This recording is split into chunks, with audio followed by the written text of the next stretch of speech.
Hi guys, this is Prashant Suryavanshi in front of you and आज मैं आपको एक बहुत ही सेंसिटिव टॉपिक बोलने वाला हूँ, जिसके बाद हो सकता है लोग मुझे गाली दो। लेकिन पहले पूरा बात सुन लेना, उसके बाद कंक्लूज़न बनाना। मैं ये कह रहा हूँ कि ग्रेविटी जैसी कोई चीज़ एग्जिस्ट नहीं करती, है ना। और सबसे पहले तो मैं ये वीडियो को ऐसे ही डालूंगा बिना एडिटिंग के, क्योंकि कल मेरा एग्ज़ाम है, मुझे बोर मार रहा था, तो मैंने कुछ ऐसे ही चीज़ को देखा और देखते देखते मेरे को जो वही है, मेरा कॉन्सेप्ट पहले से क्लियर था, बट मेरे दिमाग में और कुछ डाउट है। अब वो डाउट को क्लियर करने के बाद मुझे कुछ अच्छा कंक्लूज़न मिला, तो मैं सोचा कि वो कंक्लूज़न मैं आपके साथ भी शेयर करूं। तो मैं ऐसा क्यों बोल रहा हूँ कि ग्रेविटी चीज़ें जैसी चीज़ एग्जिस्ट नहीं करती। हालांकि मैं अभी बहुत अच्छे से एक्सप्लेन नहीं करूँगा, क्योंकि मैं रीटेक नहीं ले सकता, क्योंकि कल मेरा एग्ज़ाम है। तो मैं ऐसे ही डालता हूँ, जैसा भी हो आप लोग पहले पूरा सुनना, फिर कंक्लूज़न निकालो, उसके बाद गालियाँ देना। तो मैं बोल रहा हूँ कि ग्रेविटी जैसी कोई चीज़ एग्जिस्ट नहीं करती, और मैं ये भी बोल रहा हूँ कि ग्रेविटी जैसी चीज़ एग्जिस्ट करती है। तो बोलेंगे ये तो दोगलापन हुआ। मैं बोल रहा हूँ कि ग्रेविटी जैसी चीज़ एग्जिस्ट भी करती है और नहीं भी करती। तो that depends on your frame of reference. जैसे अगर मैं बोलूँ कि क्या नाम है, एक का नाम, जैसे मेरा नाम प्रशांत है और मेरा घर पे नाम उज्जू है, तो दोनों दोनों ही बातें सही है, क्योंकि मेरा नाम प्रशांत भी है, मेरा नाम उज्जू भी है। तो कोई बोलेगा कि नहीं मेरा नाम प्रशांत है, तो वो भी सही है। कोई बोलेगा मेरा नाम उज्जू है, वो भी सही है। क्यों? क्योंकि दोनों के अपने अपने पर्सपेक्टिव है, दोनों मेरे अलग अलग पर्सपेक्टिव से नाम जानते हैं। कोई मुझे अच्छा सोचेगा, कोई मुझे बुरा सोचेगा, लेकिन that depends on their perspective.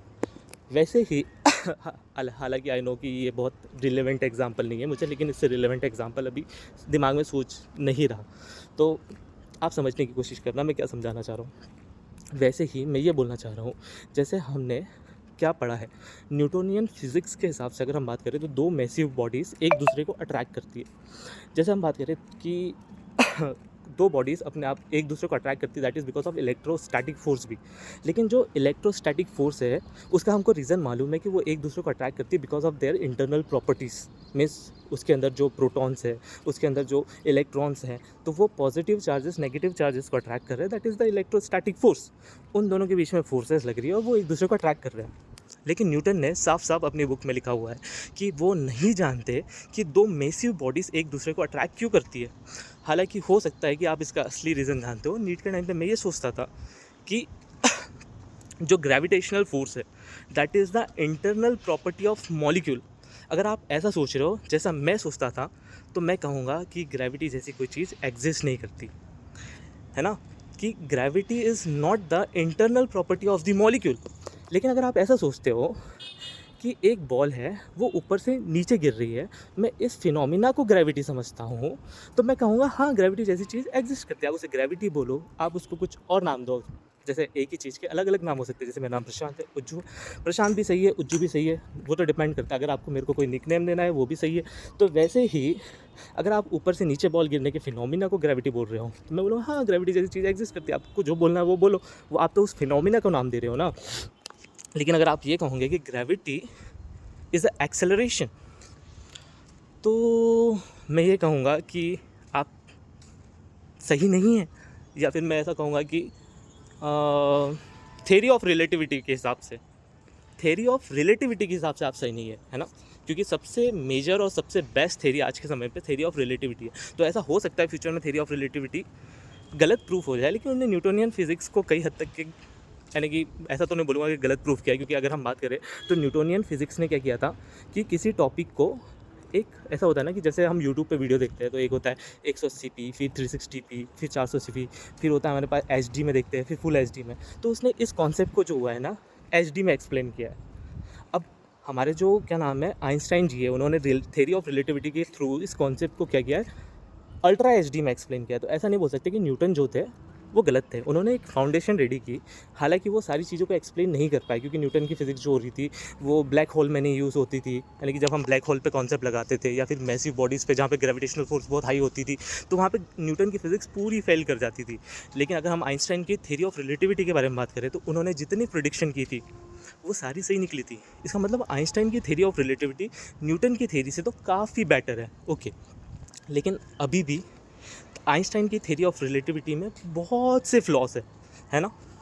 तो अगर उसके थ्योरी में बहुत से फ्लॉज है, इसका मतलब ये है कि हाँ आइंस्टाइन भी बहुत अच्छा एक्सप्लेन कर रहे हैं, 4K में एक्सप्लेन कर रहे हैं, लेकिन 8K एक्सप्लेनेशन फ्यूचर में आएगा, हो सकता है वो आइंस्टाइन की थ्योरी से भी बेटर हो। तो ऐसा होता है कि फ्यूचर में हर चीज़ें आती है और वो उस फिनोमिना को और अच्छे से एक्सप्लेन करती है। तो मैं ऐसा नहीं बोलूँगा कि न्यूटन ने गलत बोला, मैं ऐसा बोलूँगा कि न्यूटन सारी चीज़ों को एक्सप्लेन नहीं कर पाए और हम जिस तरीके से ग्रेविटी को समझ रहे हैं, ग्रेविटी वैसी नहीं है, वो किसी चीज़ की इंटरनल प्रॉपर्टी नहीं है। इसके लिए हमको क्या करना होगा, इसके लिए हमको थ्योरी ऑफ रिलेटिविटी के बेसिक को समझना पड़ेगा। सबसे पहले तो मैं बहुत ज़्यादा डेप्थ में नहीं जाऊँगा, क्योंकि अगर थ्योरी ऑफ रिलेटिविटी की बहुत ज़्यादा डेप्थ में जाऊँ तो ये वीडियो जो है ये 10-12 घंटे का हो जाएगा।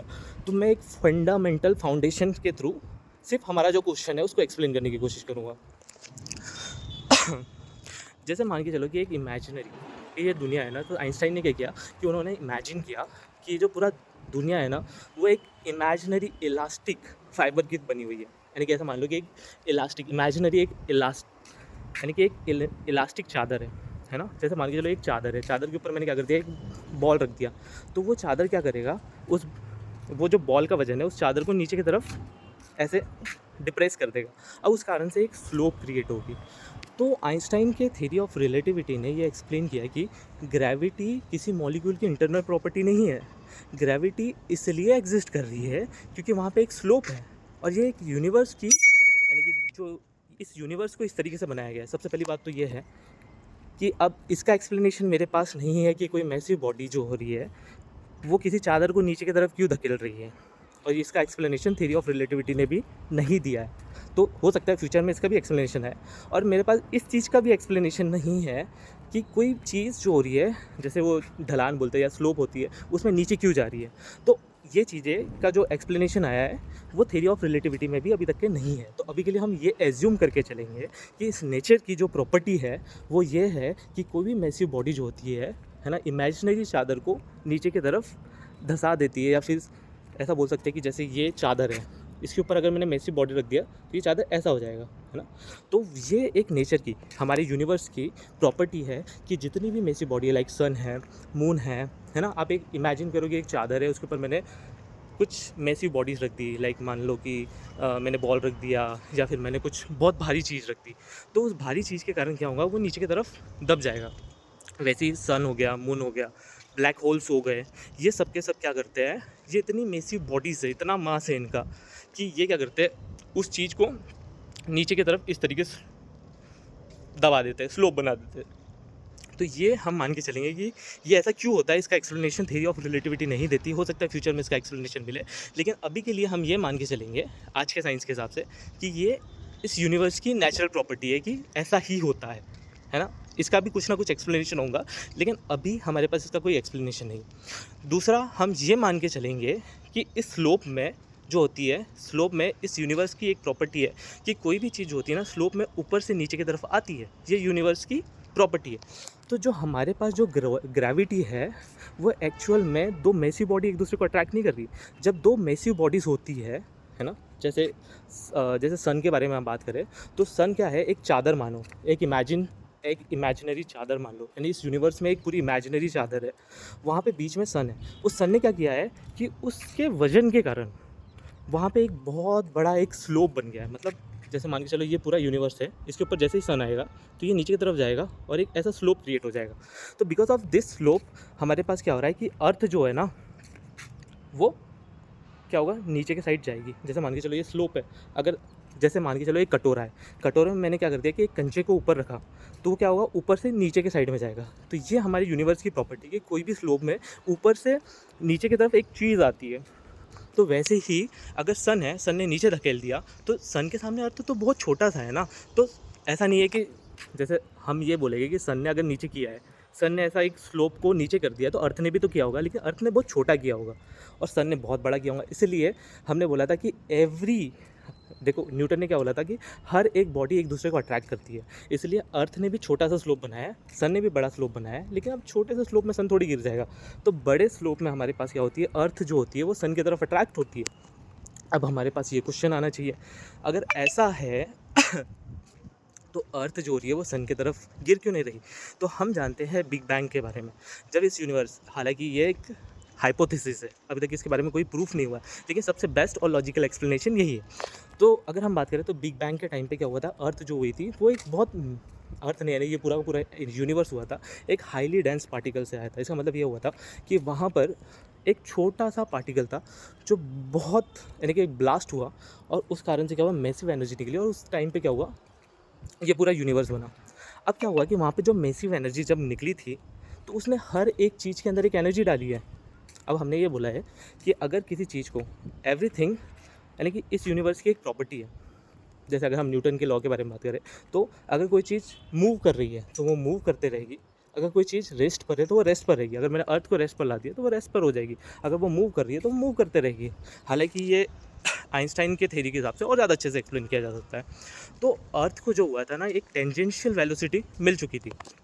मान के चलो कि एक कूपर है, कटोरा है, उसमें मैंने क्या किया, कंचा रखा, उसको रोकने के लिए कुछ नहीं है और मैंने बहुत हाई वेलोसिटी दिया, तो वो कंचा क्या करेगा, ऐसे गोल गोल गोल को घूमता रहेगा। जैसे हमने मौत का कुआं देखा है जिसमें गाड़ी जो होती है ऐसे चलते रहती है। तो वैसे ही स्टार्टिंग में जब अर्थ बनी थी तभी, और सन ही बना था, तो सन ने क्या किया, ये एक डिप्रेशन ला दिया और अर्थ का भी डिप्रेशन आया। तो अब ऐसा नहीं है कि सन नहीं घूम रहा, सन भी क्या हो रहा है कि गैलेक्सी के चारों तरफ घूम रहा है। बीच में हमारे पास एक ब्लैक होल है, उस ब्लैक होल ने भी एक बहुत बड़ा होल बनाया हुआ है, उस ब्लैक होल के चारों तरफ सन भी घूम रहा है, उस ब्लैक होल के चारों तरफ अर्थ भी घूम रही है। लेकिन अब हमारा जो सन है उसने भी तो एक होल बनाया हुआ है ना, उस होल के अंदर हमारी अर्थ घूम रही है। तो इसका मतलब ये हो रहा है कि इस तरीके से चल रहा है कि यहाँ पे हमारा ब्लैक होल है, इसके चारों तरफ सन घूम रहा है और इस सन के चारों तरफ अर्थ घूम रही है, और इस तरीके से ये इमेजिन करो कि बीच में सन है, यहाँ पे अर्थ है, तो अर्थ जो हो रही है सन के चारों तरफ घूम रही है और ये ब्लैक होल, ये दोनों के दोनों उस ब्लैक होल की तरफ भी घूम रहे हैं। तो ये एक तरीके का सर्कुलर मोशन नहीं है, ये एक तरीके का हेलिकल मोशन है। ओके, तो मेरे पास ये क्वेश्चन आया कि धीरे धीरे कभी ना कभी तो ऐसा टाइम आएगा कि अर्थ की जो टेंजेंशियल वेलोसिटी उसको मिली है वो कभी ना कभी तो ख़त्म होंगी, क्योंकि देखो इस यूनिवर्स के पास अनलिमिटेड एनर्जी तो नहीं है, तो उसकी कभी ना कभी तो टेंजेंशियल वेलोसिटी ख़त्म होगी। हाँ, तो आइंस्टाइन ने ये भी चीज़ एक्सप्लेन किया है कि जो हमारे पास जो ब्लैक होल्स होते हैं ना, वो एक वेव्स क्रिएट करते हैं। उस वेव्स के कारण क्या होता है कि अर्थ में थोड़ा बहुत फ्लक्चुएशन आता है, उसके कारण से अर्थ जो हो रही है ना, वो थोड़ी थोड़ी एनर्जी जो हो रही है वो अपनी वेस्ट कर रही है। तो जब अर्थ की पूरी टेंजेंशियल वेलोसिटी को हमको ख़त्म करना है, इसमें कई लाखों लाखों क्या बोल रहा हूँ मैं, बिलियंस ट्रिलियंस ऑफ ईयर्स का टाइम लग जाएगा। हाँ, और जिस टाइम पे मान के चलो कि इमेजिन करते कि उस टाइम तक के अगर हम लोग ज़िंदा रह गए तो उस टाइम पे क्या होगा कि ये अर्थ, ये सन है और यहाँ पे हमारे पास पूरा का पूरा होल है, यहाँ पे क्या है, हमारी अर्थ है। तो अगर मैंने कटोरे के ऊपर क्या कर दिया, यहाँ पे कंचा रख दिया, तो वो कंचा सीधा नीचे गिरेगा। तो हमारी अर्थ की जब टेंजेंशियल वेलोसिटी ज़ीरो हो जाएगी तो वो क्या होगा, सीधा सन के अंदर गिर जाएगी और जलकर राख हो जाएगी। लेकिन क्या ऐसा पॉसिबल है?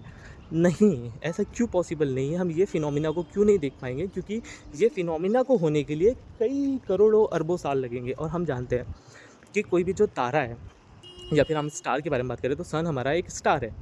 तो एक स्टार की एक प्रॉपर्टी होती है, वो क्या होता है, अपने साइज़ में बड़ा होता है और वो बाद में जाके क्या होता है, वाइट जाइंट, रेड जाइंट, अलग अलग चीज़ों में कन्वर्ट होता है, कभी ब्लैक होल में कन्वर्ट होता है। लेकिन हमारा सन जो है वो एक छोटा तारा है, छोटा स्टार है, तो वो ब्लैक होल में कन्वर्ट नहीं हो सकता, उसके अंदर इतना मास ही नहीं है।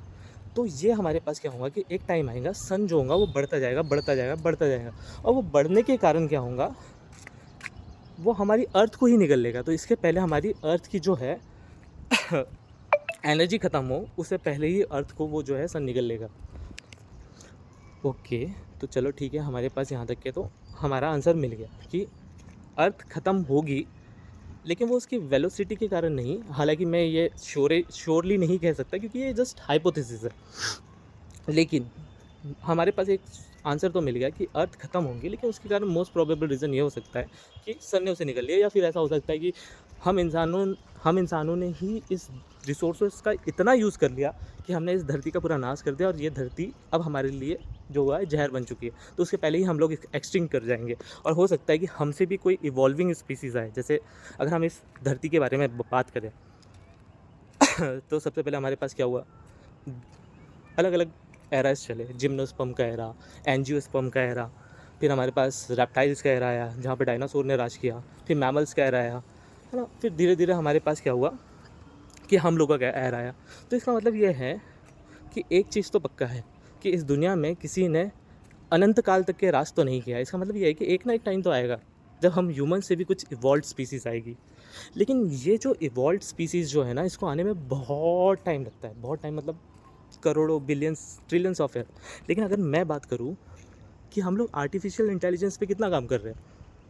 जैसे अगर हम एआई के बारे में बात करें, हाँ, हम रोबोट्स के बारे में बात करें, तो हमने डोरेमोन्स की जो मूवी देखी है ना, तो उनको मूवीज़ को देख के लगता है कि नहीं, ये रियलिटी में पॉसिबल है, क्योंकि हम लोग रोबोट्स पे काम कर रहे हैं। और कई साइंटिस्ट क्या कर रहे हैं कि एलन मस्क ने तो ये चीज़ भी कहा है कि आने वाले समय में एआई का जो आईक्यू होगा वो 1000 तक के पहुंच सकता है। तो सोचो, जब उसके पास 1000 आईक्यू होगा, तो वो एक आइंस्टीन, न्यूटन, उनसे भी ज़्यादा डेप्थ में जाके सोच सकता है। और तुम्हें पता है कि इस दुनिया में सबसे ताकतवर स्पीसीज़ हम ह्यूमंस नहीं है, तो फिर भी हम लोग क्यों राज कर रहे हैं? क्योंकि हमारा दिमाग, हमारी जो सोचने की कैपेबिलिटीज़ है वो अदर एनिमल से ज़्यादा है। इसका मतलब यह है ताकत से कुछ नहीं होगा, सोचने की एबिलिटीज़ से होगा। तो हम क्या करेंगे, उन रोबोट्स को हमारे हेल्प के लिए बनाएंगे। पहले तो वो क्या हो गया, ऑटोमेटेड नहीं हो गए, वो हमारे रिस्पॉन्स पे चले। धीरे धीरे ह्यूमंस जो होगा आलसी होता जाएगा, आलसी होता जाएगा, पूरा का पूरा उन पे डिपेंडेंट हो जाएगा। जैसे ही हम लोग उन पे पूरे तरीके से डिपेंडेंट हो जाएंगे, तो फिर एक टाइम आएगा, हम लोग सोचेंगे कि नहीं, अब हमको रोबोट नहीं बनाना। अब हम रोबोट के अंदर ही एक ऐसी चिप फिट करेंगे, ऐसा सिस्टम इंस्टॉल कर देंगे कि वो सेल्फ डिसीज़न ले पाए। और जैसे ही वो सेल्फ डिसीज़न लेना स्टार्ट करेगा, वो खुद अपनी आर्मी बनाना स्टार्ट करेगा। और जैसे जैसे वो अपनी आर्मी बनाना स्टार्ट करेगा, धीरे धीरे हो सकता है हम उसके अंदर इमोशंस डाल दें। और जैसे ही वो इंसानों वाले इमोशंस उसके अंदर आए, तो उसके अंदर भी एक आएगा कि नहीं, मुझे इस धरती पर राज करना है। और फिर वो जो रोबोट्स है वो हमें दबाना स्टार्ट कर देंगे। तो ज़्यादा प्रोबेबिलिटी इसकी है कि जो आने वाली जो नेक्स्ट स्पीसीज़ है जो हम पे राज करेगी, वो कोई नेचर की बनाई हुई स्पीसीज़ नहीं, हमारे बनाए हुए रोबोट्स ही होंगे, जिसे हमने हमसे भी ज़्यादा दिमाग वाला, हमसे भी ज़्यादा इवॉल्व बना दिया होगा। क्योंकि इस संसार का नियम है, हमसे ज़्यादा ताकतवर हाथी है, हमसे ज़्यादा ताकतवर शेर है, लेकिन उनके पास हमसे कम दिमाग है। इसका मतलब ये है कि इस धरती पर ताकत वाला इंसान नहीं, एक दिमाग वाला इंसान ही राज कर सकता है। तो वैसे ही अगर उनके पास हमसे ज़्यादा दिमाग आ गया, तो वो लोग हम पर राज करना स्टार्ट कर देंगे। ओके, मैं बहुत ज़्यादा ऑफ टॉपिक चले गया, अभी हम टॉपिक पे वापस आते हैं। तो इस तरीके से हो सकता है कि हम इंसान ही हमारी मौत का कारण बन जाए। लेकिन इस कारण से क्या होगा, इस पूरी दुनिया से थोड़ी, यानी इस पूरी अर्थ से पूरा की पूरी स्पीसीज़ थोड़ी ख़त्म हो जाएगी। बहुत सारे बैक्टीरिया एंड वायरस सब कुछ रहेंगे, लेकिन जब सन आएगा और वो अर्थ को निकल लेगा, तो पूरी की पूरी अर्थ ही डिस्ट्रॉय हो जाएगी। ओके, तो यहाँ तक कि हमारे पास हुआ। तो मैं इसलिए आपसे कह रहा था कि ग्रेविटी जैसी चीज़ एग्जिस्ट नहीं करती। मतलब मैं इस टर्म में बोल रहा था कि ग्रेविटी कोई इंटरनल प्रॉपर्टी नहीं है। दैट इज़ कि जैसे न्यूटन बोल रहे थे कि हम बोल रहे थे कि दो बॉडीज़ एक दूसरे को अट्रैक्ट करती है, वो किस लिए अट्रैक्ट करती है हमें नहीं पता।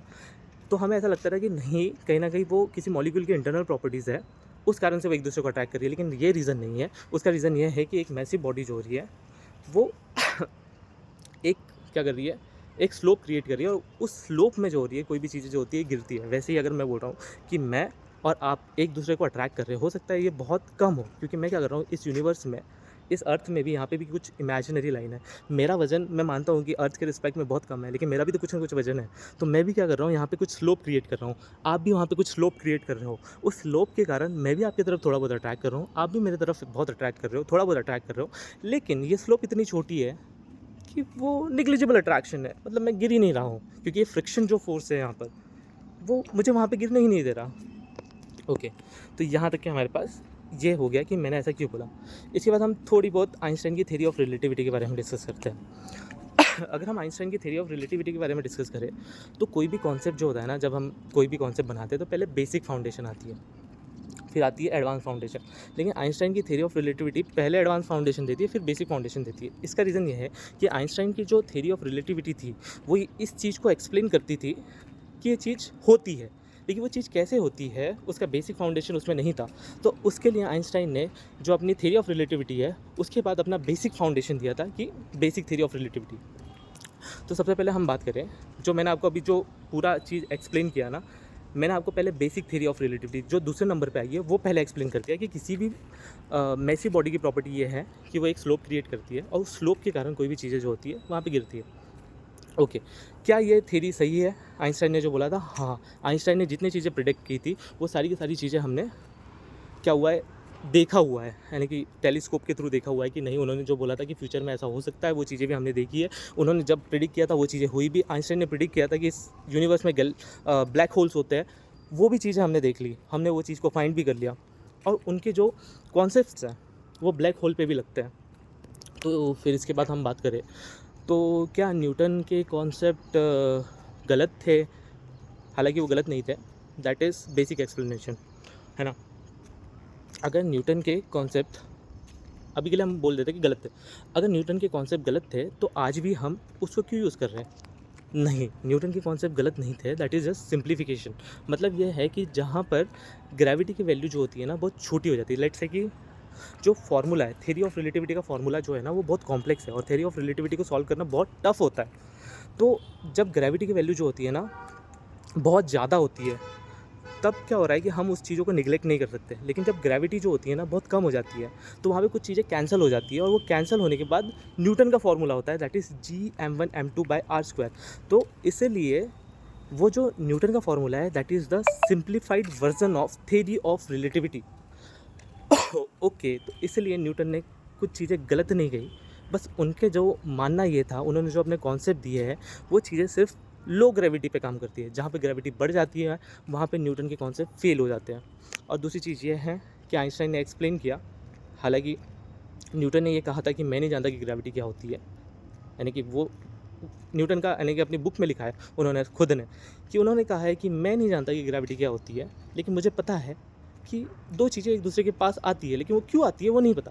लेकिन थ्योरी ऑफ रिलेटिविटी ने ये चीज़ को एक्सप्लेन कर दिया कि वो दो चीज़ें एक दूसरे को क्यों आती है। इसके बाद आता है स्पेशल थ्योरी ऑफ रिलेटिविटी। इसमें तो भाई हमारा सोचने का तरीका ही चेंज कर दिया। हाँ, इसके पहले मैंने एक आंसर बोला था, वो उसका मैंने एक्सप्लेनेशन नहीं दिया कि आज भी हम न्यूटन्स के लॉ क्यों फॉलो कर रहे हैं। क्योंकि अगर हम अर्थ के बारे में बात करें और यहाँ पे आसपास के बारे में बात करें तो वहाँ पे ग्रेविटी की वैल्यू बहुत कम है, तो वहाँ पे न्यूटन के फिजिक्स जो होते हैं वो काम करते हैं, उसको सॉल्व करना आसान है। तो ऑब्वियसली अगर मैं थ्योरी ऑफ रिलेटिविटी पे भी वही कॉन्सेप्ट लगाऊंगा तो वो सिंप्लीफाई होकर न्यूटन के फॉर्मूले में ही कन्वर्ट हो जाएगा। तो इसलिए यहाँ पे न्यूटन के फॉर्मूले वैलिड है। लेकिन जब मैं ब्लैक होल पे न्यूटन के फॉर्मूले लगाऊंगा तो वहाँ पे वो काम नहीं करेंगे, क्योंकि वहाँ पे ग्रेविटी की वैल्यू बहुत ज़्यादा है और वहाँ पे सिंप्लीफाइड वर्जन काम नहीं करेगा। वहाँ पे निगलेक्ट, हम बहुत सी चीज़ों को निगलेक्ट नहीं कर सकते। ओके, तो यहाँ तक कि हमारा एक एक्सप्लेनेशन है कि आज भी हम चीज़ें क्यों फॉलो कर रहे हैं। फिर उसके बाद हम बात करते हैं, जैसे अगर हम बात करें तो कोई भी सैटेलाइट जो होता है ना वो हमारे अर्थ के चारों तरफ घूम रहा है।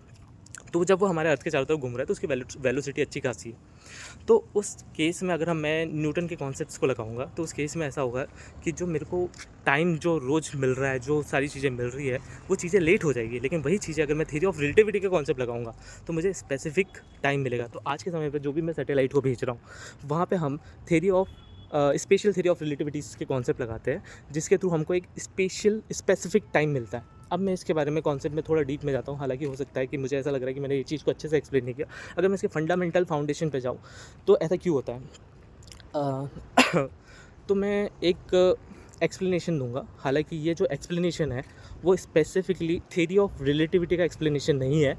इसको सिंप्लीफाई किया था आइंस्टाइन के जो प्रोफेसर है, यानी कि आइंस्टाइन का जो प्रोफेसर था उन्होंने थ्योरी ऑफ रिलेटिविटी को लेकर एक अपनी इक्वेशन बनाई और उन्होंने ऐसा एक्सप्लेन किया था। हालांकि ये आइंस्टाइन की थ्योरी ऑफ रिलेटिविटी के हिसाब से नहीं है, ये आइंस्टाइन की थ्योरी ऑफ रिलेटिविटी का एक्सप्लेनेशन उनके प्रोफेसर ने दिया था और ये एक्चुअल यानी कि रियलिटी नहीं है, ये एक हाइपोथेसिस है, ऐसा हो सकता है। और ये बहुत अच्छा एक्सप्लेनेशन लगा। तो आइंस्टाइन के प्रोफेसर ने अपने इक्वेशन के थ्रू ये प्रूव किया कि संसार में हर एक चीज़, दुनिया में हर एक चीज़ स्पीड ऑफ लाइट से मूव कर रही है। मतलब इस संसार ने, इस दुनिया ने हर एक चीज़ को जो है एक वेलोसिटी दी है, एक स्पीड दी है, that is the speed of light. फिर हमारे दिमाग में एक क्वेश्चन आया कि नहीं प्रशांत, तू क्या बोल रहा है, मैं तो यहाँ पे रेस्ट पर हूँ, मैं कहाँ स्पीड ऑफ लाइट से मूव कर रहा हूँ।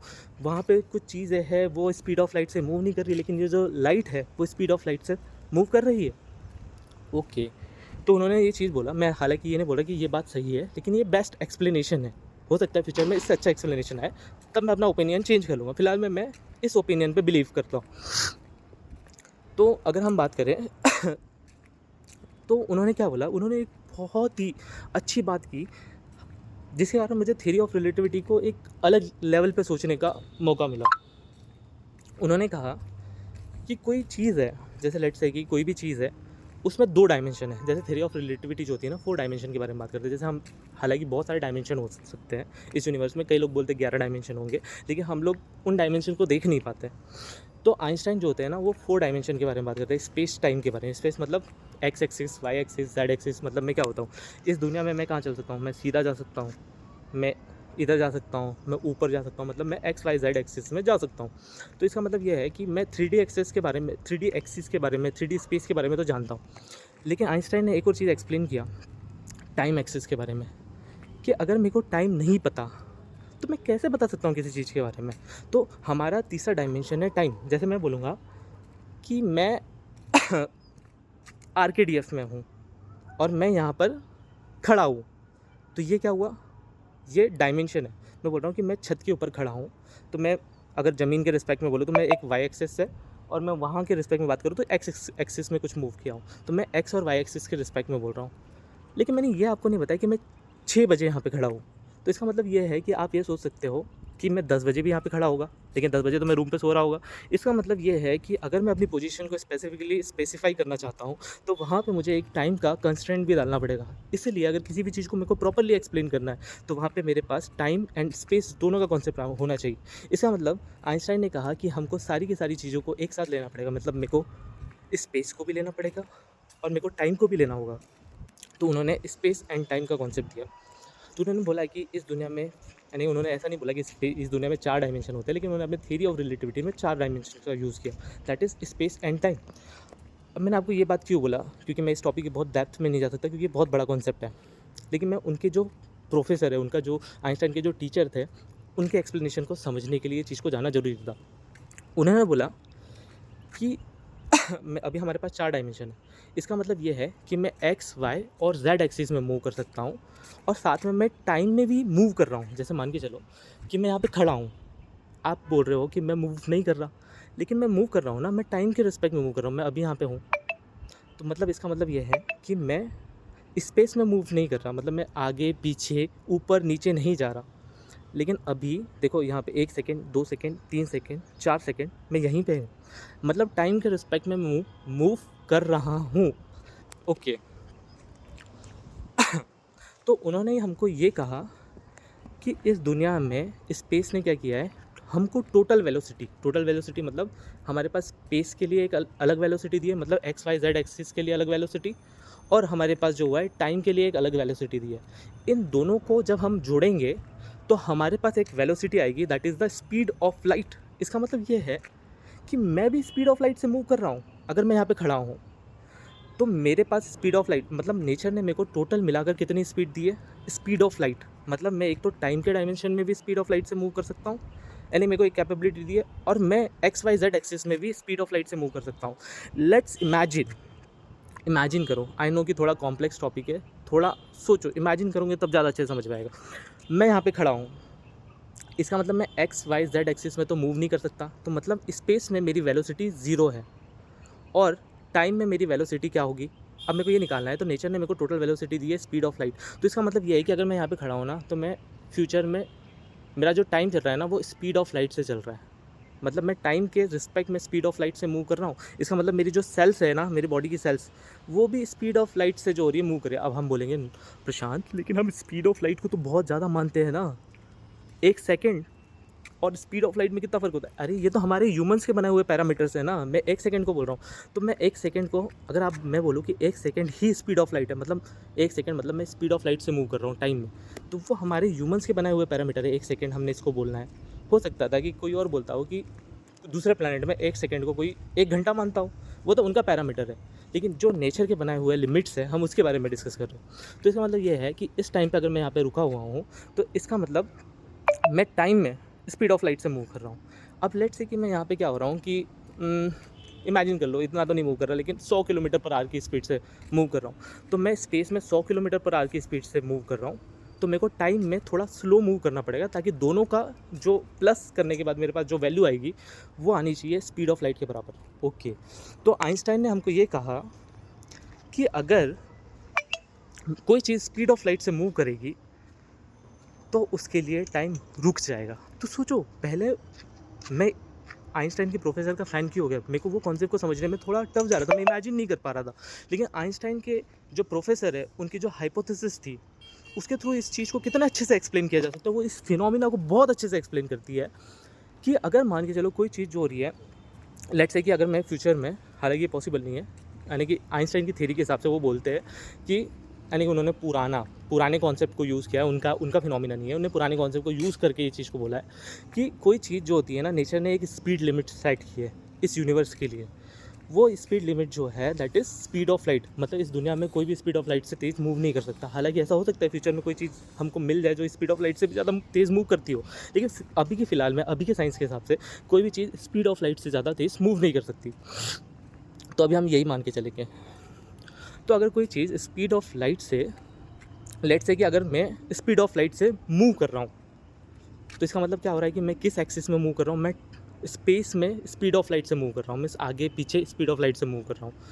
तो अब मेरे पास क्या होगा, स्पीड ऑफ लाइट मेरे पास क्या होना चाहिए, लेट्स से कि अगर मेरे पास क्या हो रहा है कि फॉर एग्जांपल अगर मैं स्पेस में स्पीड ऑफ लाइट से मूव कर रहा हूँ, तो मेरे को टाइम में कितना मूव करूँगा, क्योंकि मेरे को टोटल टाइम और स्पेस दोनों मिला के मेरी जो टोटल स्पीड होगी that is equals to speed of light. तो अगर मैं टाइम में स्पीड ऑफ लाइट से मूव कर रहा हूँ, अगर मैं स्पेस में स्पीड ऑफ लाइट से मूव कर रहा हूँ, तो मेरे पास टाइम की वैल्यू ज़ीरो हो जाएंगी। इसका मतलब ये होगा कि मेरे लिए टाइम रुक जाएगा। तो इसका मतलब ये है कि फ्यूचर में अगर मैं स्पीड ऑफ लाइट से मूव करूँ तो मेरे लिए टाइम रुक जाएगा। अगर आप मेरे को धरती से, मेरे रिस्पेक्ट में टाइम नहीं रुका है, अगर आप मेरे को धरती से देखोगे आपके फ्रेम ऑफ रेफरेंस में, तो आपको ऐसा लगेगा कि मैं मूव नहीं कर रहा, मेरे लिए टाइम रुक चुका है। आपके फ्रेम ऑफ रेफरेंस में मैं रुक चुका हूँ, मेरे लिए टाइम पूरा स्लो हो चुका है। फिर ऐसा होगा कि अगर इमेजिन करके देखो, मेरे रिस्पेक्ट में तो सब कुछ नॉर्मल चल रहा है, लेकिन आप धरती से मुझे देख रहे हो, तो आपके रिस्पेक्ट में ऐसा होगा, आप मुझे देखोगे, आपको ऐसा लगेगा कि प्रशांत तो वहाँ पे रुक गया है। तो ऐसा होगा कि अगर मैं आज से, जैसे मान के चलो आज आपकी उम्र 1 साल है और मैं आज से 100 साल बाद आऊँ और मेरी उम्र है 24 ईयर्स, है ना। अगर मैं आज से 100 साल बाद धरती पर आऊँ, तो तब मेरी उम्र होगी 24 ईयर्स और आप हो चुके होंगे 100 साल के, मतलब आप बूढ़े हो चुके होंगे और मेरी एज यही होगी। फिर इसके बाद ऐसा हो रहा है कि ऐसा क्यों हो रहा है, क्योंकि हमारी बॉडी की एक लिमिट है। मेरी बॉडी जो हो रही है ना, वो भी इसी टाइम लिमिट पे चलती है। तो मेरी बॉडी की जो सेल्स हो रही है, जो 24 आवर्स है, उसमें डिवाइड हो रही है। तो मेरी बॉडी की सेल्स के लिए भी तो ये सारी प्रोसेस स्लो डाउन हो जाएगी। तो उस कारण से जब मैं इस धरती पर आऊँगा तो मेरी उम्र जो होगी वो 24 साल होगी। फिर इसका मतलब ये है कि हम लोग क्या पास्ट में भी जा सकते हैं? नहीं जा सकते हैं। क्यों? क्योंकि नेचर ने मैक्सिमम स्पीड लिमिट जो हो रही है वो 3 × 10⁸ सेट की हुई है। इसका एक्सप्लेनेशन ये है कि अगर मैं पास्ट में इसको हम ग्रैंडफादर पैराडॉक्स कहते हैं, अगर मैं पास्ट में चले गया और मैंने अपने दादा, हालांकि ऐसा मुझे बोलना नहीं चाहिए लेकिन फिर भी एग्जाम्पल के लिए मैंने अपने दादा को मार दिया, तो मैं फ्यूचर में कहाँ से आया, मैं अभी पैदा कैसे हो गया? इसको बोलते हैं हम ग्रैंडफादर पैराडॉक्स। इसका मतलब ये है कि अगर मैंने वहाँ पे वैल्यू को स्पीड ऑफ लाइट से ज़्यादा बढ़ा दिया, तो इसका मतलब ये होगा कि टाइम पीछे मूव करने लगेगा, जो कि पॉसिबल नहीं है। इसलिए हम बोलते हैं कि स्पीड ऑफ लाइट जो हो रही है that is the maximum limit set by the universe. इसका मतलब ये है कि हम फ्यूचर में तो जा सकते हैं, पॉसिबल है, लेकिन पास्ट में नहीं जा सकते, है ना। फ्यूचर में जा सकते हैं, अभी भी इसका एक्सप्लेनेशन नहीं है, सॉरी। उसका मतलब ये है कि अगर मैं अगर इसका एक्सप्लेनेशन ये है कि अगर मान के चलो कि मैं ट्रेन से जा रहा हूँ और आप पैदल जा रहे हो, इसका मतलब ये हुआ कि मेरे लिए टाइम जो हो गया आपके रिस्पेक्ट में स्लो हो गया, हालांकि वो बहुत निग्लिजिबल होगा। तो इसका मतलब ये है कि कहीं ना कहीं मैं फ्यूचर में हूँ आपके रिस्पेक्ट में। दूसरा उन्होंने क्या किया, यानी कि मेरे लिए जो हो रहा है ना, मेरे लिए टाइम स्लो हो गया, आपके लिए टाइम जो होगा फास्ट चलेगा। तो अगर मान के चलो कि मेरे लिए टाइम स्लो हो गया, जैसे मान के चलो मेरी ट्रेन जो हो रही है, इमेजिनरी बना लो कि करीबन स्पीड ऑफ लाइट से मूव कर रही है मेरी ट्रेन, और आप धरती पर धीरे धीरे धीरे धीरे धीरे धीरे चल रहे हो, तो आपके लिए जो टाइम चल रहा है वो लगभग ऑलमोस्ट 3 गुना 10⁸ मीटर पर सेकेंड की स्पीड से चल रहा है। लेकिन क्योंकि मैं ऑलरेडी स्पेस में, है ना, स्पीड ऑफ लाइट से मूव कर रहा हूँ, इसका मतलब मेरी जो टाइम है वो ज़ीरो हो चुका है। तो इसका मतलब ये है कि मेरे लिए टाइम रुक चुका है और आपके लिए टाइम जो है वो चल रहा है। तो आपके रिस्पेक्ट में मैं मूव ही नहीं कर रहा। ओके, चलो ठीक है, यहाँ तक के हमारे पास हमको ये समझ में आया। उसके बाद उन्होंने बताया लेंथ कॉन्स्ट्रिक्शन के बारे में। इसका मतलब ये है कि उन्होंने बोला कि कोई भी चीज़ जब स्पीड ऑफ लाइट से मूव करेगी तो उसका लेंथ छोटी हो जाएगी। तीसरी चीज़ ग्रैंडफादर पैराडॉक्स एंड ऑल के बारे में बात किया। तो चलो ठीक है, वीडियो बहुत बड़ा हो चुका है, हम किसी और वीडियो में और भी इसके डेप्थ में जाएंगे। हालांकि मैंने इस आधा घंटा में मैं बहुत ज़्यादा कुछ नहीं समझा सकता। अगर मेरे पास 10-15 घंटे हो तो मैं इसको और डेप्थ में समझा सकता हूँ, लेकिन ठीक है, कहीं ना कहीं हमको आइडिया लगा। हाँ, अगेन हमारा जो मेन टॉपिक था, ग्रेविटी एग्जिस्ट करती है नहीं करती है, आपको क्या लगता है? मेरे पर्सपेक्टिव में ग्रेविटी एग्जिस्ट भी करती है, मेरे पर्सपेक्टिव में ग्रेविटी एग्जिस्ट भी नहीं करती है। That depends on the frame of reference कि आप सोच कैसे रहे हो। अगर हम इस वे में बोले कि जैसे एक इलेक्ट्रोस्टैटिक फोर्स किसी एटम्स की एक इंटरनल प्रॉपर्टी है, अगर आप ऐसा सोच रहे हो तो मैं कहूँगा कि ग्रेविटी एग्जिस्ट नहीं करती, क्योंकि वो एक इंटरनल प्रॉपर्टी नहीं है, वो एक स्लोप के कारण आ रही है। लेकिन अगर आप उसको एक फिनोमिना की तरह देखेंगे कि किसी चीज़ की ऊपर से नीचे जाने की प्रोसेस को आप बोल रहे हो कि वो ग्रेविटी है, मैं बोलूँगा ग्रेविटी एग्जिस्ट करती है। So thank you friends. हाँ, तो अगर होप आपको समझ में आया होगा कि ग्रेविटी जैसी चीज़ एग्जिस्ट नहीं करती, ऐसा मैंने क्यों कहा। Thank you.